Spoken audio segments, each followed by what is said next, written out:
আমি আপনাদেরকে এই ভিডিওতে শেয়ার করব ইপিজেড শ্রমিকদের শ্রেণীবিভাগ। কাজের ধরন ও প্রকৃতির ভিত্তিতে কোনো প্রতিষ্ঠানে নিয়োজিত শ্রমিকগণকে নিম্নলিখিত শ্রেণীতে বিভক্ত করা যায়।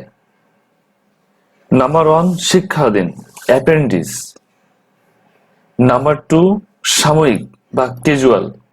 নাম্বার 3 অস্থায়ী বা টেম্পোরারি। শিক্ষানবিশ বা প্রফেশনারি। নাম্বার 5 স্থায়ী বা পার্মানেন্ট। অ্যাপ্রেন্টিস বা শিক্ষাধীন শ্রমিক কাকে বলা হয়? কোন শ্রমিককে শিক্ষাধীন শ্রমিক বলা হইবে যদি কোনো প্রতিষ্ঠানে তাহার নিয়োগ প্রশিক্ষণার্থী হিসেবে হয় এবং প্রশিক্ষণকালে তাকে ভাতা প্রদান করা হয়।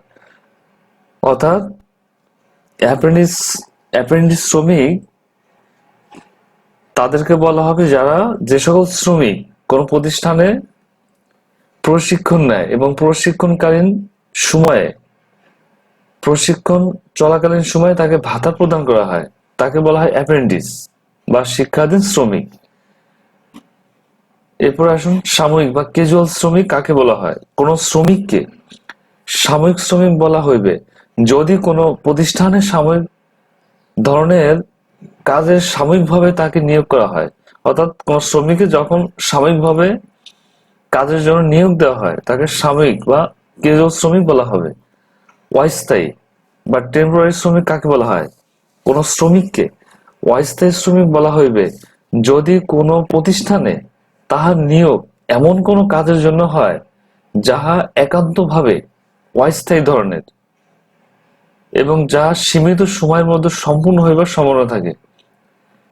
অর্থাৎ অল্প সময়ের জন্য, অর্থাৎ অস্থায়ী ভিত্তিতে অল্প সময়ের জন্য যখন কোনো শ্রমিককে নিয়োগ দেওয়া হয় তাকে বলা হয় অস্থায়ী বা টেম্পোরারি শ্রমিক।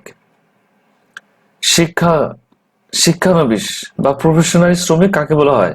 কোনো শ্রমিককে শিক্ষানবিশ শ্রমিক বলা হইবে যদি কোনো প্রতিষ্ঠানের কোনো স্থায়ী পদে তাকে শিক্ষানবিশ হিসেবে নিয়োগ করা হয় এবং তার শিক্ষানবিশ সমাপ্ত না হয়ে থাকে। যখন কোনো শ্রমিককে কোনো প্রতিষ্ঠানের কোনো স্থায়ী পদে শিক্ষানবিশ হিসেবে নিয়োগ দেওয়া হয় এবং তার শিক্ষানবিশ সমাপ্ত না হয়ে থাকে। সাধারণত প্রফেশনারি বা শিক্ষানবিশ সময় থাকে 3 থেকে 6 মাস। স্থায়ী বা পার্মানেন্ট শ্রমিক কাকে বলা হয়? কোন শ্রমিককে স্থায়ী শ্রমিক বলা হইবে যদি কোনো প্রতিষ্ঠানের কোনো স্থায়ী পদে তাহাকে স্থায়ীভাবে নিযুক্ত করা হয় অথবা শিক্ষানবিশ হিসাবে নিয়োগ দেওয়া যে সকল শ্রমিক তার শিক্ষানবিশ সন্তোষজনকভাবে হওয়ার পর তাকে স্থায়ী পদে নিয়োগ দেওয়া হয়। অর্থাৎ যখন কোনো শ্রমিকের সরাসরি স্থায়ী পদে নিয়োগ দেওয়া হয় সেটি হতে পারে, অথবা যে সকল শ্রমিক প্রফেশনারি বা শিক্ষানবিশ হিসেবে থাকে এদের প্রফেশন পিরিয়ড শেষ হওয়ার পর তারা স্থায়ী পদে নিয়োগ পাবে বা নিয়োগ দেওয়া হয়।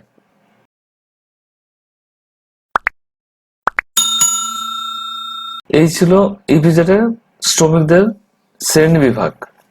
এই রিলেটেড কোনো কোশ্চেন বা মতামত দ্বিমত থাকলে আপনি কমেন্টস করুন, আমি রিপ্লাই দিব।